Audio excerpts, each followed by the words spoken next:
ವಿಜಯ್ ಅವರ ಜೊತೆಗೆ ಡೇಟಿಂಗ್ನಲ್ಲಿದ್ದಾರೆ ಅಂತ ಹೇಳಲಾಗುವಂತಹ ತ್ರಿಷಾ ಅವರು ರಾಜಕಾರಣಕ್ಕೆ ಬರಬಹುದು. ಯಾಕಂದ್ರೆ ವಿಜಯ್ ಅವರ ವಿಚ್ಛೇದನದ ಸುದ್ದಿ ಹೊರಗೆ ಬೀಳ್ತಾ ಇದ್ದಂತೆ ತ್ರಿಷಾ ಮತ್ತು ವಿಜಯ್ ಅವರ ಸುದ್ದಿಗಳು ಕೂಡ ತಮಿಳುನಾಡಿನಿಂದ ಬರೋದಕ್ಕೆ ಶುರುವಾಯಿತು. ತ್ರಿಷಾ ಅವರನ್ನ ಜಯಲಲಿತಾ ಅವರ ಜೊತೆಗೆ ಕಂಪೇರ್ ಮಾಡುವಂತಹ ಪ್ರಯತ್ನಗಳಾಗ್ತಾ ಇದೆ. ಅವರು ಅಮ್ಮ ಆಗಿದ್ರು ಇವರು ಮಾಮಿ ಆಗ್ತಾರೆ ಅಂತ ಸುದ್ದಿಗಳಾಗ್ತಾ ಇರೋದು. ತಮಿಳುನಾಡಿನ ಜನ ಜಯಲಲಿತಾ ಅವರನ್ನ ಅಮ್ಮ ಅಂತ ಪೂಜೆ ಮಾಡ್ತಾ ಇದ್ರು, ಇದೀಗ ಇವರು ಮಾಮಿ ಆಗಬಹುದು ಅಂತ ಅವರನ್ನ ಕಂಪೇರ್ ಮಾಡಲಾಗ್ತಾ ಇದೆ. ಹಾಗಾದ್ರೆ ತ್ರಿಷಾ ಅವರು ರಾಜಕಾರಣಕ್ಕೆ ಬರ್ತಾರಾ, ಸಾಧ್ಯತೆ ಇದೆಯಾ, ಇಂಥದ್ದೊಂದು ಪ್ರಶ್ನೆಗಳಾಗ್ತಾ ಇದೆ. ಸಾಮಾಜಿಕ ಜಾಲತಾಣದಲ್ಲಿ ಆಗ್ತಾ ಇರುವಂತಹ ಚರ್ಚೆ ಇದು. ಆದರೆ ತ್ರಿಷಾ ಅವರು ಇದ್ರ ಬಗ್ಗೆ ಯಾವುದೇ ರೀತಿಯಾದಂತಹ ವಾಸ್ತವದ ಬಗ್ಗೆ ಮಾತನಾಡಿಲ್ಲ. ಬರ್ತೀನಿ, ಆಗ್ತೀನಿ, ಯಾವುದ್ರ ಬಗ್ಗೆಯೂ ಕೂಡ ಅಧಿಕೃತ ಅಂತಲ್ಲ, ಒಂದು ಚರ್ಚೆ ಮಾತ್ರ ರಾಜಕಾರಣದಲ್ಲಿ ಆಗ್ತಾ ಇದೆ ತಮಿಳುನಾಡಲ್ಲಿ. ಯಾಕಂದ್ರೆ ವಿಜಯ್ ಅವರು 2 ಕ್ಷೇತ್ರಗಳಲ್ಲಿ ಚುನಾವಣೆಗೆ ಸ್ಪರ್ಧೆ ಮಾಡಿದ್ರು. ಈ 2 ಕ್ಷೇತ್ರಗಳಲ್ಲೂ ಕೂಡ ಗೆದ್ದಿದ್ದಾರೆ. ಆ 2 ಕ್ಷೇತ್ರಗಳ ಪೈಕಿ ಒಂದು ಕ್ಷೇತ್ರವನ್ನ ತ್ರಿಷಾ ಅವರಿಗೆ ಬಿಟ್ಟುಕೊಟ್ಟು ಒಂದು ಕ್ಷೇತ್ರದಲ್ಲಿ ವಿಜಯ್ ಅವರು ಮುಂದುವರಿಯಬಹುದು ಎನ್ನುವಂತ ಸುದ್ದಿಗಳು ಬರ್ತಾ ಇರೋದು. ಇದು ಸಾಮಾಜಿಕ ಜಾಲತಾಣದಲ್ಲಿ ಆಗ್ತಾ ಇರುವಂತಹ ಚರ್ಚೆ.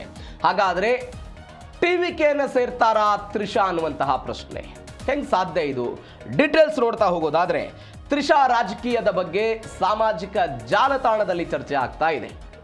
ಅವರು ನೀವು ನೋಡಿ, ಮೇ 4ನೇ ತಾರೀಕಿಗೆ ತ್ರಿಷಾ ಅವರ ಬರ್ತ್ಡೇ. ಅದೇ ಮೇ 4ನೇ ತಾರೀಕಿಗೆ ಚುನಾವಣಾ ಫಲಿತಾಂಶ ಬೇರೆ ಇತ್ತು. ಅವತ್ತು ಟಿವಿಕೆ ಸಿಂಗಲ್ ಲಾರ್ಜೆಸ್ಟ್ ಪಾರ್ಟಿಯಾಗಿ ಹೊರ ಬಂದಿದೆ.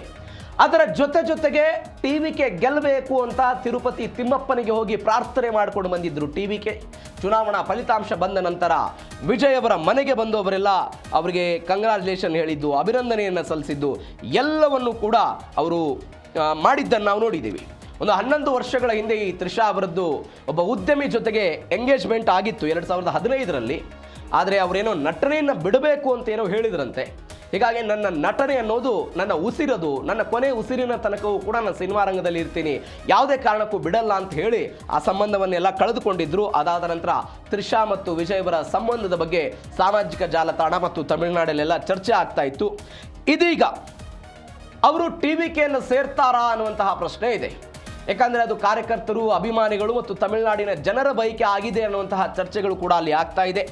ಅವರು ಟಿವಿಕೆ ಗೆಲ್ಲಬೇಕು, ವಿಜಯ್ ಅವರು ಗೆಲ್ಲಬೇಕು ಅಂತ ದೊಡ್ಡ ಮಟ್ಟದಲ್ಲಿ ಪ್ರಯತ್ನಗಳನ್ನು ಪಟ್ಟಿದ್ರು, ದೇವರ ಹರಕೆಗಳನ್ನೆಲ್ಲ ಹೊತ್ಕೊಂಡಿದ್ರಂತೆ.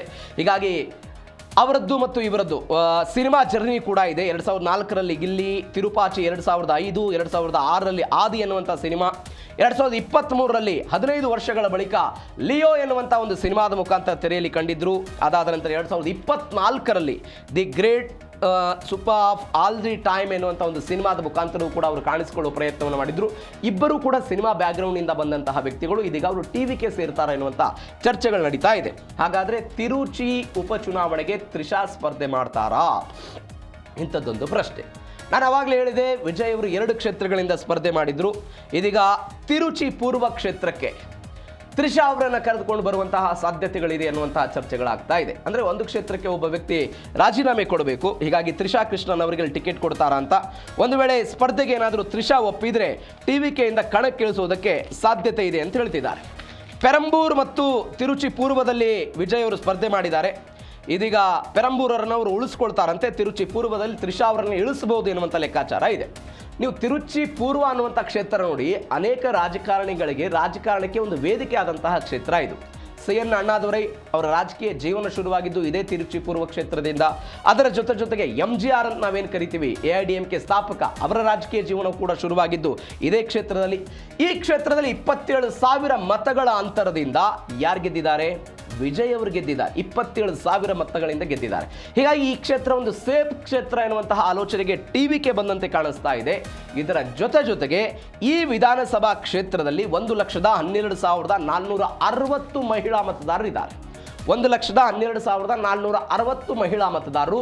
ಇದು ಪುರುಷ ಮತದಾರರಿಗಿಂತಲೂ ಕೂಡ ಅತ್ಯಂತ ಹೆಚ್ಚು ಮಹಿಳಾ ಮತದಾರರನ್ನು ಹೊಂದಿರುವಂತಹ ಕ್ಷೇತ್ರ ಇದು. ಮತ್ತೊಂದು ವಿಶೇಷ ಅಂತ ಹೇಳಿದ್ರೆ, ಇದುವರೆಗೂ ಕೂಡ ತಮಿಳುನಾಡಿನ ರಾಜಕಾರಣದಲ್ಲಿ DMK ಆಗಿರ್ಬೋದು, AIDMK ಆಗಿರ್ಬೋದು, ಯಾವುದೇ ಒಬ್ಬ ಮಹಿಳೆಗೆ ಟಿಕೆಟ್ ಕೊಟ್ಟು ತಿರುಚಿ ಪೂರ್ವದಲ್ಲಿ ಚುನಾವಣೆಯನ್ನು ಗೆಲ್ಲಿಸಿಕೊಂಡು ಬಂದಿಲ್ಲ, ಟಿಕೆಟ್ ಕೊಟ್ಟಿಲ್ಲ. ಕೇವಲ ಪುರುಷರಿಗೆ ಮಾತ್ರ ಟಿಕೆಟ್ ಕೊಟ್ಟಿದ್ದಾರೆ. ಆದರೆ ಟಿವಿಕೆ ಅದರ ತದ್ವಿರುದ್ಧವಾಗಿ ತಿರುಚಿ ಪೂರ್ವದಲ್ಲಿ ಮಹಿಳೆಯರೊಬ್ಬರಿಗೆ ಟಿಕೆಟ್ ಕೊಡೋದ್ರ ಮುಖಾಂತರ ಆ ಕ್ಷೇತ್ರವನ್ನು ತನ್ನ ಹಿಡಿತದಲ್ಲಿ ಇಟ್ಕೊಳ್ಳೋದಕ್ಕೆ ಟಿವಿಕೆ ಆಲೋಚನೆ ಮಾಡಿದೆ ಎನ್ನುವಂತಹ ಸುದ್ದಿಗಳು ಬರ್ತಾ ಇದೆ. ಮಹಿಳಾ ಮತದಾರರಿರೋದು ಜಾತಿಯ ಕಾರಣಕ್ಕಾಗಿ, ಎಲ್ಲದ ಕಾರಣಕ್ಕಾಗಿಯೂ ಕೂಡ ಅದು ವರ್ಕೌಟ್ ಆಗುತ್ತೆ ಅನ್ನುವಂಥ ಲೆಕ್ಕಾಚಾರ ಇದೆ. ಆದರೆ ಇವರು ಒಪ್ತಾರಾ ಅನ್ನುವಂಥದ್ದೇ ಸದ್ಯಕ್ಕಿರುವಂತಹ ಕ್ವಶನ್. ಕ್ಷೇತ್ರ ಇದೆ, ಗೆಲ್ಲಬಹುದು, 27,000, ಒಂದು ಸೇಫೆಸ್ಟ್ ಕ್ಷೇತ್ರ ಇದು. ಸಹಜವಾಗಿ ಉಪಚುನಾವಣೆಯನ್ನು ಎದುರಿಸುವಂಥವರು ಅಥವಾ ಹೊಸದಾಗಿ ರಾಜಕಾರಣಕ್ಕೆ ಬರೋರು ಒಂದು ಸೇಫೆಸ್ಟ್ ಕ್ಷೇತ್ರವನ್ನು ಹುಡುಕ್ತಾ ಇರ್ತಾರೆ. ಆ ಕ್ಷೇತ್ರ ತಿರುಚಿ ಪೂರ್ವ ಆಗಿದೆ ಅಂತ ಹೇಳಲಾಗ್ತಾ ಇದೆ. ಹೀಗಾಗಿ ಇಂಥದ್ದೊಂದು ಪ್ರಯತ್ನ. ಆದರೆ ಮನವೊಲಿಕೆಯ ಕಸರತ್ತು ಮಾತ್ರ ಮುಂದುವರೆದಿದೆ. ನಾನು ಅವಾಗಲೇ ಹೇಳ್ತಾ ಇದ್ದೆ, ಇದೆಲ್ಲವೂ ಕೂಡ ಚರ್ಚೆ ಆಗ್ತಾ ಇರುವಂತಹ ವಿಚಾರ. ಇದಕ್ಕೆ ತ್ರಿಷಾ ಅವರು ಒಂದು ಸ್ಪಷ್ಟನೆಯನ್ನು ಕೊಟ್ಟಿಲ್ಲ. ಆದರೆ ಇವರನ್ನು ಮನವೊಲಿಸುವ ಪ್ರಯತ್ನಗಳಾಗ್ತಾ ಇದೆ. ಯಾಕಂದರೆ ನಾವು ಮೊದಲ ದಿನದಿಂದಲೂ ಕೂಡ ನೋಡ್ತಾ ಇದ್ದೀವಿ, ಟಿವಿಕೆಗೆ ಯುವಕರು, ಮಹಿಳಾ ಮತದಾರರು ಎಲ್ಲರೂ ಕೂಡ ಅತಿ ಹೆಚ್ಚು ಬೆಂಬಲವನ್ನು ಕೊಟ್ಟಿದ್ದಾರೆ. ಇವರೇ ಬೆನ್ನೆಲುಬಾಗಿ ಟಿವಿಕೆ ಜೊತೆಗೆ ನಿಂತವರು. ಹೀಗಾಗಿ ಅವರಿಗೆ ಒಂದು ಮೆಸೇಜನ್ನು ಕೊಡೋ ಪ್ರಯತ್ನದ ಬಗ್ಗೆ ತ್ರಿಷಾ ಅವರನ್ನು ಕರೆದುಕೊಂಡು ಬರ್ಬೋದು ಅಂತ ಮಹಿಳಾ ಮತದಾರರ ಬೆಂಬಲ, ಯುವಕರ ಕ್ರೇಜನ್ನು ಬಳಸಿಕೊಳ್ಳೋದಕ್ಕೆ ಟಿವಿಕೆ ಪ್ಲಾನ್ ಮಾಡಿದೆ ಅಂತೆ. ಅದರ ಜೊತೆಗೆ ವಿಜಯ್ ಮತ್ತು ಟಿವಿಕೆ ಪಕ್ಷದ ಪ್ರಮುಖರೆಲ್ಲ ಏನಿದ್ದಾರೆ ಅವರು ತ್ರಿಷಾ ಅವರ ಜೊತೆಗೆ ಮಾತುಕತೆಯನ್ನು ನಡೆಸ್ತಿದ್ದಾರೆ ಅಂತೆ. ಆದರೆ ರಾಜಕೀಯ ಅನುಭವ ಇಲ್ಲದ ತ್ರಿಷಾ ಹಿಂಜರಿತಿದ್ದಾರೆ ಎನ್ನುವಂತಹ ಮಾತುಗಳಿದೆ. ನೀವು ಹೊಸ ಪಕ್ಷ ಕಟ್ಟಿದಂತಹ ವಿಜಯ್ ಅವರಿಗೂ ಏನು ರಾಜಕೀಯ ಅನುಭವ ಇರಲಿಲ್ಲ. ಒಂದು ಸಂಘಟನೆ ಮುಖಾಂತರ ಇದ್ದರು, ಆ ಸಂಘಟನೆ ಮುಖಾಂತರ ಸಾಮಾಜಿಕ ಕಾರ್ಯಗಳೆಲ್ಲ ಆಗ್ತಾ ಇತ್ತು. ಅದಾದ ನಂತರ ರಾಜಕೀಯ ಪಕ್ಷವನ್ನು ಹುಟ್ಟಾಕಿದ್ದು. ತ್ರಿಷಾ ಅವರ ಬ್ಯಾಕ್ಗ್ರೌಂಡ್ ಹಾಗೇ ಇದೆ. ಅನೇಕ ವರ್ಷಗಳಿಂದ ಸಿನಿಮಾ ರಂಗದಲ್ಲಿದ್ದಾರೆ. ಆದರೆ ಸಿನಿಮಾದಲ್ಲಿ ಗೆದ್ದಿರಬಹುದು, ಆದರೆ ಅವರ ಲೆಕ್ಕಾಚಾರಗಳು ರಾಜಕೀಯದಲ್ಲಿ ಏನಾಗುತ್ತೆ ಅಂತ. ನೀವು ಜಯಲಲಿತಾ ಅವರ ವಿಚಾರಕ್ಕೆ ಹೋದರೆ ಅವರಿಗೆ ಈ ಹಿಂದೆ ರಾಜಕಾರಣದ ಸ್ವಲ್ಪ ಆದರೂ ಟಚ್ ಸಿಗ್ತಾ ಇತ್ತು. MGR ಜೊತೆಗಿದ್ರು, ಸಂಘಟನೆ ಮಾಡಿದ್ರು, ಸಂಘಟನೆ ನಂತರ ರಾಜಕಾರಣಕ್ಕೆ ಬಂದರು, ರಾಜ್ಯಸಭಾ ಸದಸ್ಯರಾದರು, ಮುಖ್ಯಮಂತ್ರಿ ಆದರು, ಸಂಘಟನೆಯನ್ನು ಮಾಡಿದ್ರು. ಆದರೆ ತ್ರಿಷಾ ಅವರದ್ದು ಹಾಗಿಲ್ಲ. ಅವರು ಪರದೆಯ ಮೇಲೆ ಮಿಂಚಿದ್ದಾರೆ, ಆದರೆ ಜನರ ಮುಂದೆ ಏನಾಗುತ್ತೆ ಎನ್ನುವಂತಹ ಕುತೂಹಲಗಳಿದೆ. ಹೀಗಾಗಿ ಅವರು ರಾಜಕಾರಣಕ್ಕೆ ಬರೋದಕ್ಕೆ ಹಿಂಜರಿತಿದ್ದಾರೆ ಎನ್ನುವಂತಹ ಸುದ್ದಿಗಳಿದೆ. ಆದರೆ ಅವರನ್ನು ಮನವೊಲಿಸುವ ಪ್ರಯತ್ನಗಳು ಅಲ್ಲಿಂದ ಆಗ್ತಾ ಇದೆ. ಹೀಗಾಗಿ ರಾಜಕೀಯ ಅನುಭವದ ಏನು ಕಥೆ ಆಗುತ್ತೆ, ಇದು ಸದ್ಯಕ್ಕಿರುವಂತಹ ಪ್ರಶ್ನೆ. ಇದರ ಜೊತೆಗೆ ತ್ರಿಷಾ ಸ್ಪರ್ಧೆಯ ಹಿಂದಿನ ಲೆಕ್ಕಾಚಾರಗಳೇನು? ಒಂದು ಸ್ಟಾರ್ ವರ್ಚಸ್ ಇದೆ. ಆ ಸ್ಟಾರ್ ವರ್ಚಸ್ಸನ್ನು ರಾಜಕಾರಣಕ್ಕಾಗಿ ಬಳಸ್ಕೊಳ್ಬೇಕು ಅಂತ. ನೀವು ತಮಿಳುನಾಡಿನ ರಾಜಕಾರಣ ಇತಿಹಾಸವೇ ಹಾಗೆ. ಬರದ ಮೂಲಕ ರಾಜಕಾರಣಕ್ಕೆ ಬಂದವರು ಅನೇಕ. ಅಣ್ಣಾದುರೈ ಆಗಿರ್ಬೋದು, ಸಿನಿಮಾದ ಮುಖಾಂತರ ಕರುಣಾನಿಧಿ ರಾಜಕಾರಣಕ್ಕೆ ಬಂದರು. MGR ಸಿನಿಮಾದ ಮುಖಾಂತರ ರಾಜಕಾರಣಕ್ಕೆ ಬಂದರು. ಲೇಖನಿಗಳ ಮುಖಾಂತರ ಕರುಣಾನಿಧಿ ರಾಜಕಾರಣಕ್ಕೆ ಬಂದರು. ಅವರೆಲ್ಲರ ವರ್ಚಸ್ಸು ಕೂಡ ಹಾಗೆ. ನೀವು ಪರದೆ ಮೇಲೆ ಮಿಂಚಿದವರು, ಬರಹದಲ್ಲಿ ಮಿಂಚಿದವರು, ಅದನ್ನು ರಾಜಕೀಯವಾಗಿ ಕನ್ವರ್ಟ್ ಮಾಡಿಕೊಂಡವರು ಅನೇಕ ಜನ ಇದ್ದಾರೆ ಇಲ್ಲಿ. ಜಯಲಲಿತಾ ಅಷ್ಟೇ 28 ಸಿನಿಮಾಗಳಲ್ಲಿ MGR ಅವರ ಜೊತೆಗೆ ನಟನೆ ಮಾಡಿದ್ರು. ಅದಾದ ನಂತರ ಏನಾದರೂ ರಾಜಕಾರಣಕ್ಕೆ ಬಂದರು. ಆ ಒಂದು ದೊಡ್ಡ ಸ್ಟಾರ್ ವರ್ಚಸ್ ಏನಿದೆ ಅದನ್ನು ದೊಡ್ಡ ಅಭಿಮಾನಿ ಬಳಗವನ್ನು ಬಳಕೆ ಮಾಡಿಕೊಂಡು ರಾಜಕಾರಣಕ್ಕೆ ಬರುವಂತಹ ಪ್ರಯತ್ನ ಅಂತೆ. ಒಂದು ಮುಖ ಜವಾಬ್ದಾರಿ. ಟಿವಿಕೆ ಪಕ್ಷದಲ್ಲಿ ಅವರು ಬಂದು ಗೆದ್ದ ನಂತರ ಅವ್ರಿಗೊಂದು ಪ್ರಮುಖ ಹುದ್ದೆ ಕೊಡೋದ್ರ ಬಗ್ಗೆ ಚರ್ಚೆ ಆಗ್ತಾ ಇದೆ ಅಂತ. ಬಿಕಾಸ್ ವಿಜಯ್ ಅವರೇ ಅದರ ಸಂಸ್ಥಾಪಕರಿದ್ದಾರೆ, ಏನಾದರೂ ಒಂದು ಹುದ್ದೆ ಕೊಡಬಹುದು ಎನ್ನುವಂಥ ಲೆಕ್ಕಾಚಾರ. ಅವರೊಂದು ಹಳೆಯ ವಿಡಿಯೋದಲ್ಲಿ ಮಾತನಾಡಿದರು, ನನಗೆ ತಮಿಳುನಾಡಿನ CM ಆಗುವಂಥ ಕನಸಿದೆ ಅಂತ. ಅದು 2005-4 ವಿಡಿಯೋ ಅಂತ ಹೇಳ್ತಾರೆ. 2004ರಲ್ಲಿ ಒಂದು ಸಂದರ್ಶನದಲ್ಲಿ ಅವರು ಮಾತನಾಡಿದ್ರು, ನನಗೆ CM ಆಗುವಂತಹ ಕನಸಿದೆ, ನಾನು ಮುಂದಿನ 10 ವರ್ಷಗಳಲ್ಲಿ ತಮಿಳುನಾಡಿನ ಮುಖ್ಯಮಂತ್ರಿ ಆಗ್ತೀನಿ ಅಂತೆಲ್ಲ ಮಾತನಾಡಿದ್ರಂತೆ. ಅದು ಕೂಡ ಸಿಕ್ಕಾಪಟ್ಟೆ ವೈರಲ್ ಆಗ್ತಾ ಇದೆ. ಅಂದರೆ ಅವತ್ತು ಅವರು ಮಾತನಾಡಿದ್ದು, ಇವತ್ತು ಟಿವಿಕೆ ಜೊತೆಗೆ ಅಥವಾ ವಿಜಯ್ ಅವರ ಜೊತೆಗೆ ಅವರಿಗೆ ಸಂಬಂಧವನ್ನು ಏನು ಕಲ್ಪಿಸಲಾಗ್ತಾ ಇದೆ, ಅವರು ನಾಳೆ ಟಿವಿಕೆಗೆ ಬಂದು ಮುಖ್ಯಮಂತ್ರಿ ಆಗ್ತಾರಾ, ಈ ಎಲ್ಲ ಚರ್ಚೆಗಳು ಸದ್ಯಕ್ಕೆ ಆಗ್ತಾ ಇರೋದು. ಇದರ ಜೊತೆಗೆ ಜಯಲಲಿತಾ ಆಗ್ತಾರಾ ತ್ರಿಷಾ ಅನ್ನುವಂತಹ ಪ್ರಶ್ನೆ. ಈ ಪ್ರಶ್ನೆಗೆ ನಾವು ಉತ್ತರವನ್ನು ತೆಗೆದುಕೊಳ್ಬೇಕು ಅಂತ ಹೇಳಿದರೆ, ತ್ರಿಷಾ ಅವರ ರಾಜಕೀಯ ಜೀವನ ಶುರುವಾಗಿ ಅವರು ಏನು ಮಾಡ್ತಾರೆ ಅನ್ನೋದರ ಆಧಾರದ ಮೇಲೆ ಈ ಪ್ರಶ್ನೆಗೆ ಉತ್ತರವನ್ನು ತೆಗೆದುಕೊಳ್ಬೋದು. ಇವತ್ತು ಈ ಉತ್ತರಕ್ಕೆ ಅಂದರೆ ಈ ಪ್ರಶ್ನೆಗೆ ಉತ್ತರ ಸಿಗೋದಿಲ್ಲ. ಯಾಕೆ ಅಂತ ಹೇಳಿದ್ರೆ ಅವರ ಅನುಭವ ಬೇರೆ, ಇವರ ಅನುಭವ ಬೇರೆ. ಆದರೆ ಸೈದ್ಧಾಂತಿಕವಾಗಿ ಮುಂದೆ ಹೋದ ಹಾಗೆ ಅದು ಸಾಧ್ಯ ಆಗುತ್ತಾ ಅಂತ. ತಮಿಳುನಾಡಿನ ಅಮ್ಮ ಅಂತ ಕರಿತಾ ಇದ್ರು ಜಯಲಲಿತಾ. ಸಿನಿಮಾದಿಂದ ರಾಜಕಾರಣಕ್ಕೆ ಬಂದವರವರು. ಜಯಲಲಿತಾ ಅವರು MGR ಅವರ ಜೊತೆಗೆ ಅನೇಕ ಸೂಪರ್ ಹಿಟ್ ಸಿನಿಮಾಗಳನ್ನು ಮಾಡಿಕೊಂಡು ಅವರು ಬಂದಿದ್ದರು. ನೀವು ನೋಡಿ, ಸಾಮಾಜಿಕ ಜಾಲತಾಣದಲ್ಲಿ ಒಂದು ಪೋಸ್ಟ್ ವೈರಲ್ ಆಗ್ತಾ ಇದೆ. ತ್ರಿಷಾ ಮತ್ತು ಜಯಲಲಿತಾ ಅವರನ್ನು ಕಂಪೇರ್ ಮಾಡಿ ಒಂದು ಪೋಸ್ಟ್ ಹೋಗ್ತಾ ಇದೆ. ಏನದು?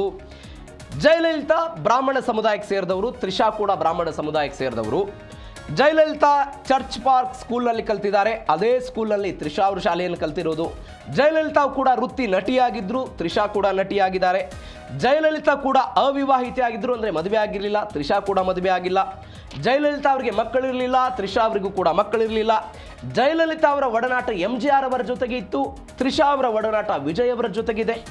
ಜಯಲಲಿತಾ ಅವರನ್ನ ಅಮ್ಮ ಅಂತ ಕರೀತಾ ಇದ್ರೆ ತ್ರಿಷಾ ಅವರನ್ನ ಮಾಮಿ ಅಂತ ಕರೀಬಹುದು. ಇಂಥದ್ದೊಂದು ಪೋಸ್ಟ್ ಸೋಷಿಯಲ್ ಮೀಡಿಯಾದಲ್ಲಿ ಆಗ್ತಾ ಇದೆ. ಹೀಗಾಗಿ ಜಯಲಲಿತಾ ಅವರ ಒಟ್ಟಾರೆ ವ್ಯಕ್ತಿತ್ವಕ್ಕೆ ತ್ರಿಷಾ ಅವರು ಬರ್ತಾರಾ ಅನ್ನುವಂಥದ್ದು ಸದ್ಯಕ್ಕಿರುವಂತಹ ಕುತೂಹಲ. ಹಾಗಾದರೆ ಜಯಲಲಿತಾ ಅವರ ಹಾದಿ ಸುಲಭವೇ? ತ್ರಿಷಾ ಅವರು ಬರೋದು ಈ ಹಾದಿ ಸುಲಭವೇ? It's not easy. ಅದು ಕೂಡ ತಮಿಳುನಾಡಲ್ಲಿ ಮಹಿಳೆಯರಿಗೆ ಅತ್ಯಂತ ಗೌರವವನ್ನು ಕೊಡ್ತಾರೆ ಅಂತ ಹೇಳ್ತಾರೆ. ತಮಿಳುನಾಡಿನ ರಾಜಕಾರಣದಲ್ಲಿ ಮಹಿಳಾ ಅಭ್ಯರ್ಥಿಗಳಿಗೆ, ಮಹಿಳಾ ರಾಜಕಾರಣಿಗಳಿಗೆ ಗೌರವವನ್ನು ಕೊಡ್ತಾರೆ ಅಂತ ಹೇಳ್ತಾರೆ. ಆದರೆ ಜಯಲಲಿತಾ ಅವರ ಬ್ಯಾಕ್ಗ್ರೌಂಡೇ ಬೇರೆ, ತ್ರಿಷಾ ಅವರ ಬ್ಯಾಕ್ಗ್ರೌಂಡೇ ಬೇರೆ. ನೀವು ಜಯಲಲಿತಾ ಅವರಿಗೆ MGR ಅವರ ಆಹ್ವಾನ ಕೊಡ್ತಾರೆ, ಅವರು ರಾಜಕಾರಣಕ್ಕೆ ಬರ್ತಾರೆ 82ರಲ್ಲಿ. ಅದಾದ ನಂತರ ಒಂದು ಭಾಷಣವನ್ನು ಮಾಡಿ 83ರಲ್ಲಿ ಅವರು ರಾಜ್ಯಸಭೆಗೆ ಆಯ್ಕೆ ಆಗ್ತಾರೆ. 84ರಲ್ಲಿ MGR ನಿಧನ ನಂತರ ಜಯಲಲಿತಾ ಎಲ್ಲ ಮುನ್ನೆಲೆಗೆ ಬಂದರು. ಆದರೆ ತ್ರಿಷಾ ಅವರದ್ದು ಹಾಗಿಲ್ಲ. ಇಷ್ಟು ದಿನಗಳ ಕಾಲ ಕೇವಲ ಚುನಾವಣೆಯಲ್ಲಿ ಮಾತ್ರ, ಅಂದರೆ ಸಿನಿಮಾದಲ್ಲಿ ಮಾತ್ರ ಇದ್ರು, ಚುನಾವಣೆಯಲ್ಲಿ ಇರಲಿಲ್ಲ.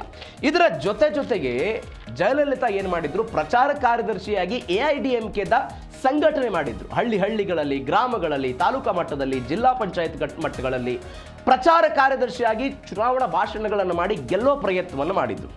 ಆದರೆ ತ್ರಿಷಾ ಅವರದ್ದು ಹಾಗಿಲ್ಲ. ತ್ರಿಷಾ ಅವರದ್ದು ಅವರಿಗೂ ಮತ್ತು ಇವರಿಗೂ ಅಜಗಜಾಂತರ ವ್ಯತ್ಯಾಸ ಇದೆ. ಇದರ ಜೊತೆಗೆ ಇವತ್ತು ಹೇಗೆ ವಿಜಯ್ ಅವರ ಅಭಿಮಾನಿ ಸಂಘ ಇದೆಯೋ ಅದೇ ರೀತಿಯಾಗಿ MGR ಅವರ ಅಭಿಮಾನಿ ಸಂಘ ಇತ್ತು. ಆ ಅಭಿಮಾನಿ ಸಂಘವನ್ನ ರಾಜಕೀಯ ಚಟುವಟಿಕೆಯಾಗಿ ಅಥವಾ ರಾಜಕೀಯ ಶಕ್ತಿಯಾಗಿ ಪರಿವರ್ತಿಸುವ ಶಕ್ತಿಯನ್ನ ಜಯಲಲಿತಾ ಅವರು ಹೊಂದಿದ್ರು. ಆದರೆ ತ್ರಿಷಾ ಅವರಿಗೆ ಆ ಸಾಮರ್ಥ್ಯ ಇದೆಯಾ? ಇದಕ್ಕೆ ಕಾಲವೇ ಉತ್ತರವನ್ನು ಕೊಡಬೇಕಾಗುತ್ತೆ. ಇದರ ಜೊತೆಗೆ 1984ರಲ್ಲಿ MGR ಅವರು ಅನಾರೋಗ್ಯಕ್ಕೀಡಾಗಿ ನ್ಯೂಯಾರ್ಕ್ನಲ್ಲಿದ್ದಾಗ ಒಟ್ಟಾರೆ ಇಡೀ ಪಕ್ಷವನ್ನು ನಡೆಸಿದಂತಹ ಕೆಪಾಸಿಟಿ ಅವರ ಮೇಲೆ ಇತ್ತು, ಜಯಲಲಿತಾ ಅವರ ಮೇಲೆ ಇತ್ತು. ಇದು ತ್ರಿಷಾ ಅವರಿಗೆ ಬರುತ್ತಾ? ರಾಜಕೀಯ ಅನುಭವ ಆ ಪರಿಪ್ರಮಾಣದಲ್ಲಿ ಅವರಿಗಿದೆಯಾ? ಈ ಪ್ರಶ್ನೆಗೆ ಸದ್ಯಕ್ಕೆ ಮಾತ್ರ ಉತ್ತರ ಇಲ್ಲ. ಇದರ ಜೊತೆಗೆ ಮತ್ತೊಂದು ಚರ್ಚೆ ತಮಿಳುನಾಡಲ್ಲಿ ಆಗ್ತಾ ಇರುವಂತಹ ಬೆಳವಣಿಗೆ ಏನು ಅಂತ ಹೇಳಿದರೆ, ಸದ್ಯಕ್ಕೆ ಆಗ್ತಾ ಇರುವಂತಹ ಬೆಳವಣಿಗೆ ತ್ರಿಷಾ ಅವರ ಹಳೆಯ ಹೇಳಿಕೆ ಏನು? ನಾನು ಅವಾಗಲೇ ಹೇಳ್ತಾ ಇದ್ದೆ, 2004ರ ಒಂದು ಸಂದರ್ಶನದಲ್ಲಿ ಅವರು ಮಾತನಾಡಿದ್ರು. ಆ ಸಂದರ್ಶನದಲ್ಲಿ ನಾನು ತಮಿಳುನಾಡಿನ ಮುಖ್ಯಮಂತ್ರಿ ಆಗ್ತೀನಿ ಮುಂದಿನ 10 ವರ್ಷಗಳಲ್ಲಿ ಅಂತ. ಇದೀಗ ಆ ಹೇಳಿಕೆ ಸಿಕ್ಕಾಪಟ್ಟೆ ವೈರಲ್ ಆಗ್ತಾ ಇದೆ. ಈ ಚರ್ಚೆಗೆ ಮುಖ್ಯ ಕಾರಣ ಅವರೊಂದು ಹಳೆಯ ಸಂದರ್ಶನದಲ್ಲಿ ಮಾತನಾಡಿದ್ದು, ನನಗೆ ಜಯಲಲಿತಾ ಅಂತ ಹೇಳಿದರೆ ತುಂಬ ಇಷ್ಟ, ಅವರಂತೆ ರಾಜಕಾರಣದಲ್ಲಿ ನನಗೆ ಮಿಂಚುವಂತಹ ಆಸೆ ಇದೆ, ನಾನು ಕೂಡ ತಮಿಳುನಾಡಿನ ಮುಖ್ಯಮಂತ್ರಿ ಆಗ್ತೀನಿ ಅಂತ ಅವರು ಮಾತನಾಡಿದ್ರು. ಇದೀಗ ಈ TVK ಸಿಂಗಲ್ ಲಾರ್ಜೆಸ್ಟ್ ಪಾರ್ಟಿಯಾಗಿ ಬಂದ ನಂತರ ತ್ರಿಷಾ ಅವರ ರಾಜಕೀಯ ಈ ಎಲ್ಲ ಚರ್ಚೆಗಳು ಆಗ್ತಾ ಇರುವ ಬೆಳವಣಿಗೆಯ ನಂತರ ಆ ಹೇಳಿಕೆಯು ಕೂಡ ದೊಡ್ಡ ಮಟ್ಟದಲ್ಲಿ ಚರ್ಚೆ ಆಗ್ತಾ ಇದೆ. ಆದರೆ ಮುಖ್ಯಮಂತ್ರಿ ಆಗುವಂತಹ ಸಾಧ್ಯತೆಗಳು ಬಹಳಷ್ಟು ವಿರಳ. ಯಾಕಂದರೆ ವಿಜಯ್ ಅವರು ಆ ಸ್ಥಾನದಲ್ಲಿ ಇದ್ದಾರೆ. ಒಂದು ಡೆಪ್ಯೂಟಿ CM ಮಾಡಬಹುದು ಒಂದು ಲೆಕ್ಕಾಚಾರದ ಪ್ರಕಾರ, ಅಥವಾ ಒಂದು ವೇಳೆ ಬಂದು ಗೆದ್ದು ಅವರು ಅಧಿಕಾರಕ್ಕೆ ಬಂದರೆ, ಚುನಾವಣೆಯಲ್ಲಿ ಗೆದ್ದು ರಾಜಕಾರಣಕ್ಕೆ ಅವರು ಎಂಟ್ರಿಯಾಗಿ ಎಲ್ಲ ಬೆಳವಣಿಗೆಗಳು ಆದ ನಂತರ ಮಾತನಾಡ್ತಾ ಇರುವಂಥ ಸಾಧ್ಯತೆಗಳಿವು. ಅಬ್ಬಬ್ಬ ಅಂದರೆ ಸಚಿವರು ಆಗಬಹುದು ಅಥವಾ ಉಪಮುಖ್ಯಮಂತ್ರಿಗಳಾಗಬಹುದು. ಆದರೆ ಮುಖ್ಯಮಂತ್ರಿಯ ಕತೆ ಬಗ್ಗೆ ಗೊತ್ತಿಲ್ಲ. ಆದರೆ ಇವರ ಹೇಳಿಕೆ ಮಾತ್ರ ಸದ್ಯಕ್ಕೆ ತಮಿಳುನಾಡಲ್ಲಿ ಸಾಮಾಜಿಕ ಜಾಲತಾಣದಲ್ಲಿ ಮಾತ್ರ ಚರ್ಚೆ ಆಗ್ತಾ ಇದೆ. ಇದು ತಮಿಳುನಾಡಿನ ತ್ರಿಷಾ ಅವರ ಬಗ್ಗೆ ಆಗ್ತಾ ಇರುವಂಥ ಬೆಳವಣಿಗೆ.